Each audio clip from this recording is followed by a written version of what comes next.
claims that there's a wide knowledge gap which exists in the area of investment and finance education. It will interest you to know that over 60% of the entire population falls within this category. On this program, we will look at areas where we can break that circle of ignorance. It is on that note I welcome you to Investment Digest on your People's Tele OGTV. Your host, Shoyemi Soyinka. Once again, you are welcome. Investment Digest promises to be educative and informative. We would like to go on a short break. When we come back, we'd like to introduce our guest, who is already seated in the house. Stay tuned.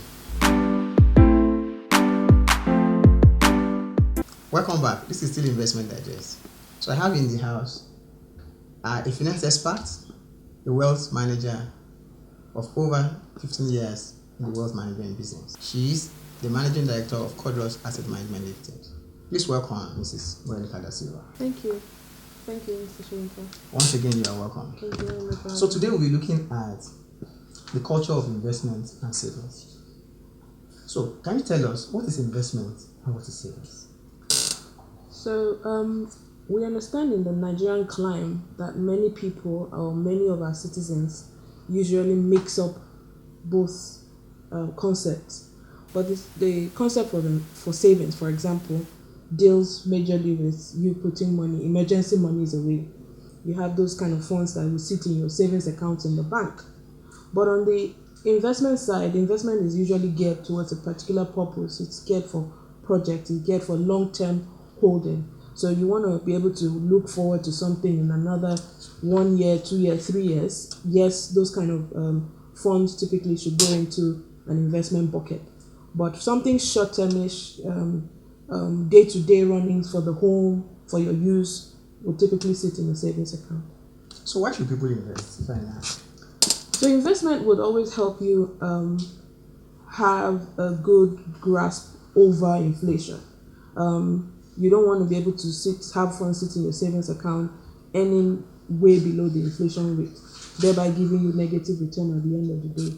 The idea is to be able to invest would give you a good return on whatever, and you're able to, at the end of the day, have maximized, whatever funds you have been able to garner over a particular period. So, for example, you're sure that you earn, say, 100,000 every month, and your idea is to be able to put away a minimum at least 20% of this money. So we're looking at you putting away 20,000 on a periodic basis. So let's say monthly. So you're sure that at the end of the year, you would have been able to invest 240,000 aside interest that you would have earned. So ordinarily, if you had left those kind of funds in your savings account, you probably won't be able to maximize whatever returns you would have earned in an investment bucket. So we talk about investment. So while talking about investment, we also have to talk about the risk implications. We talk about the risk, also look at the returns. Now, can you tell us why you think anybody will want to take a risk on these other funds? Well, in line with your inquiry, more like your question, any individual should understand that there's risk and there's return. Your question just also refers to why do you wake up from your bed every day? In terms of investing, in terms of return, the idea is for every step you take in any day, there's a risk element to it. So I'm expecting that whether low, medium, or high, which are the three major categories of investing, there's a risk level attached to these three categories. So, for example, on the low risk, what kind of instruments do you find there? You find mutual funds, you find treasury bills, you find bank placements, commercial papers, typically within that space. On the medium to high risk instruments, you find anything upward of probably bonds, and the different kind of bonds anyway. You can find real estate as alternative investment. So all this would be determined by the investor to understand what risk element can I take, what's the level, what's my appetite, what's the best, what's the maximum I can take at any point in time. So with that level of understanding, then it's acceptable that you will be able to work or reserve your funds to be invested in risk-leveled opportunities. So if you're a low-risk person, you won't do something that a high-risk or medium-risk individual will go into. and if it's the other way around, I mean, it's vice versa. So usually I tell clients or try and discuss with people that you don't typically come out having low risk appetite and wanting high risk return. So putting it into better perspective, your low risk individual, where your risk level is with the treasury bills and the likes, but you want returns way like a real estate investment, a REIT, or even better still, I mean, what many people might reckon with MMM, that will give you a return of 30, 40, yes, 40%. So you can't be in the category of 9-10% risk level, and then you're looking for a return, way above your head. That's good. Thank you. So another good question I want you to ask you is, you made mention of mutual funds. So I would like you to please expatiate on that. Also, let me also add this to it. What are the other factors that people should consider when investing? Then again, is there any amount that one should start investing with? Okay, so expatiating on mutual funds. On mutual fund, for example, the main reason or the main objective of a mutual fund is to bring investors collectively within their risk level. Different people who have the same risk level. Again, in the market today, we have various kinds of mutual funds. You have the money market, you have the fixed income, you have the dollar funds, you have the balanced funds across, I mean, with different names as the case may be. But you as an investor need to understand where your level of risk lies and what's the maximum level of risk you can take. And then should you be more interested in some variant of currency, then you can look way into the market, or better still, get an investment or wealth advisor that can guide. You mentioned also that what's the minimum anyone can start with. Again, across the various mutual funds, there are various levels. But again, you have some which you can start with as low in the Naira space, as low as 2,500. You have others as low as 10,000. So again, you have some as low as 50,000. You just need to find, what am I wanting to invest in? Why am I investing? And then be able to, cherry pick which will be your best options. Thank you very much. I think you've really dealt with most of these questions. Now, I also want to ask you at this point that, considering the large number of people you've been able to identify that actually falls within this circle of ignorance, you have those whose income level falls, very, very low, less than 50,000, that are on average. Now, will you advise, as a professional, will you advise that those kind of people should consider savings or investment first before putting into consideration their expenses? Thank you, Mr. Chiremi. So, with the concept of investment, there is no one who cannot put his or her money away. And for those who believe that, I have so little, I have below the 10,000 range, after all my expenses, I would rather advise that it's better for you to earmark your investable sums first. Put that aside, because typically what you're trying to build is probably your retirement nest. You want to be able to retire well, or you want to be able to ensure you achieve the reason why you're investing or why these funds are being put away. You might be planning for your wedding, you might be planning to buy a car, you might be planning to buy a property, a land or something. If you keep being unruly about how those funds should be put away, it typically can also give some kind of setback. So I personally would also suggest that funds earmarked for investments, maybe over savings, be first put away before you net off your expenses. Else, you find out that at the end of the day, you just keep procrastinating. Now, some will say, I don't have as much. I can't start with even 2.5 yet because I don't have so much. Yeah, so you can start with saving it and being disciplined at it. Because the issue of being in discipline is what kills many potential investors. So many people, once they hear the term investor, what comes to mind is you have to be wealthy. Being an investor doesn't start with being wealthy, it starts with being disciplined. And if you can be disciplined with as low as 1,000 consistently, you can actually achieve more.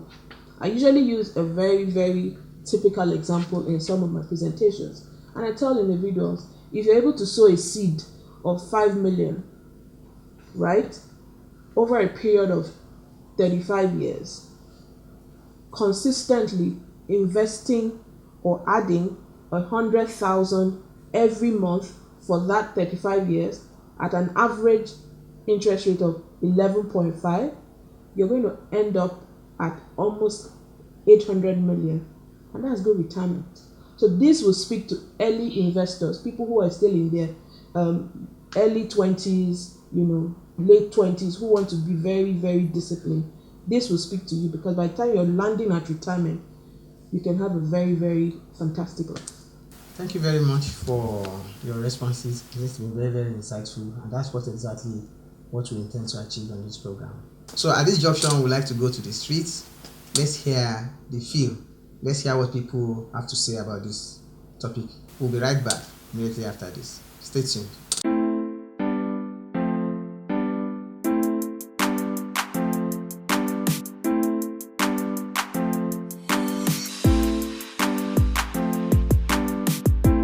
By the time we are talking about savings, we are talking about what you are keeping, maybe from your earnings, you are setting aside. Then investment can be your capital from that of your savings, maybe part of it, and you are now putting it into a project to make more profit. That is an investment. What you are putting into action, into practice, to get more money. We're talking about savings and investments. When you save, you are saving for long time. You can save for long time future, on seeing purpose. And when you invest, investment is all about when you are investing, you are trying to put your money to something that can yield you more gain. Let me say, when you are saving, you don't save for present, you save for the future. Investment also, they are the same. Actually, savings is the art of keeping something for future purpose, or having some earning purpose for illegal, like some accident purpose, or for some issues, extra issue purpose. Like in the future, I want to have my own shop, I want to save for my education. That's kind of savings. But when we are talking of investing into a business, like putting a saving into a risk. When you invest, that means you invest on money to have a profit, or to have some kind of low profit. You can have high profit or low profit.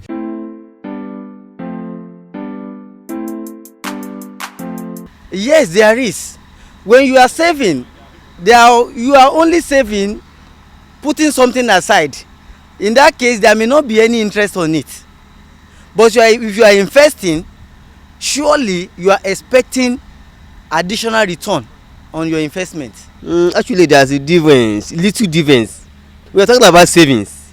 Saving is part of your income, but investment is that particular money that you used to invest. You put it on something that is going to yield income from you. But the difference is just that when you invest on something, it's not only for the future.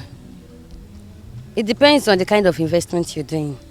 So your children can also meet that. Actually, there's difference. Saving is when you save something, you don't expect profit, and investment is when you save something you are expecting profit from it.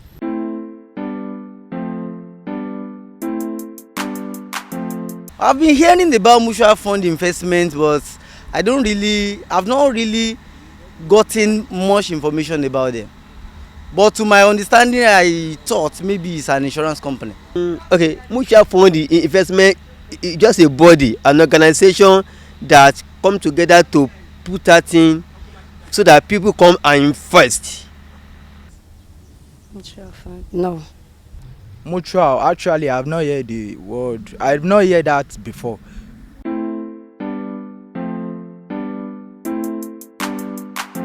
No, I don't have. Not really? No.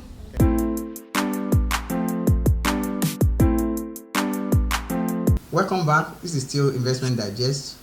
With me, I still have our guest, Mrs. Morenike da Silva. Welcome back, madam. Thank you very much. So, from what we've seen in the streets, it's clear that there's a wide gap.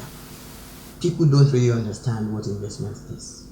And it's even difficult, it's hard to believe that people will not be able to even differentiate between savings and investment. Take, for instance, why people will have to have over 100 million current accounts. That doesn't need any interest. Now, what are you, or the institution that you represent, or the government, what exactly are they doing, or what do you think can be done so that this space, this circle of ignorance can be closed up? Thank you very much. For my own institution, at Cordros, what we typically do is continuous investment education. Continuous because we believe that there is always a gap that we feel hasn't been met. Where as a wealth advisor, our job is typically to ensure that the overview of a client's investment and wealth planning is well taken care of.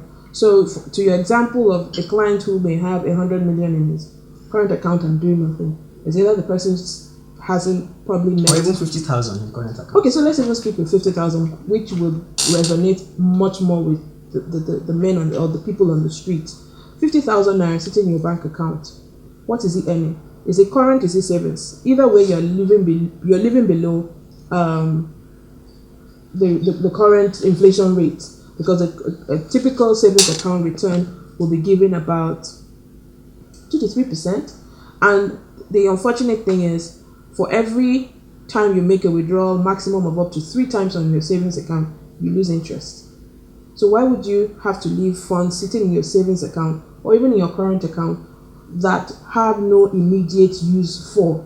So if you know you're not using these funds for another 2-3 months, even if it is 1 month, the mutual fund, more especially at even Cordros, let me even be more specific, at Cordros Asset Management, our money market mutual fund will speak to this so perfectly, because when your funds sit for even 2 days, you earn interest, and you're earning interest which is way above the 91-day treasury bill, because the fund is benchmarked against the 91-day treasury bill. So currently the 91-day treasury bill is yielding about 9%. The money market mutual fund is giving a return of about 12% level. So why would I leave my money in a savings account when I know I can earn, even if it's 2 days interest, way beyond what my savings account will be earning? So I hope that speaks to your 50,000. And the same thing would apply to somebody with 100 million or 100 billion, because it's the same pool. Thank you very much. I think the last question I want to ask you is, how are you able to manage, or how do you think you'll be able to manage, mutual retail clients with their 50,000, 20,000, 5,000? How are you able to manage such clients? Okay. In terms of, do you have enabled technology that can drive the process? Yes, most definitely. Thank you very much. And so our idea now, our client focus, in the last 1-2 years has been on to have a very, very strong retail drive. And thankfully, we have a very robust technological system where even as a client, once you sign up for our investment, you get your online access.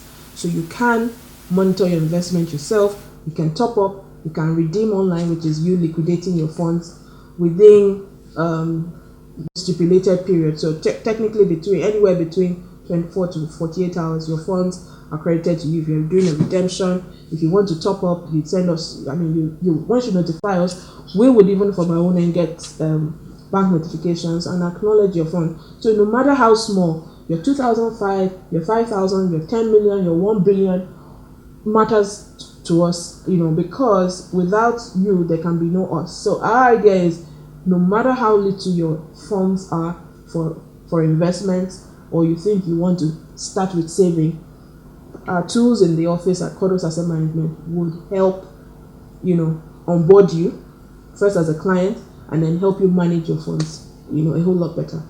Thank you very much. What's your final word in this program today? So, I'll just say to everyone out there, there is the opportunity for everybody to save.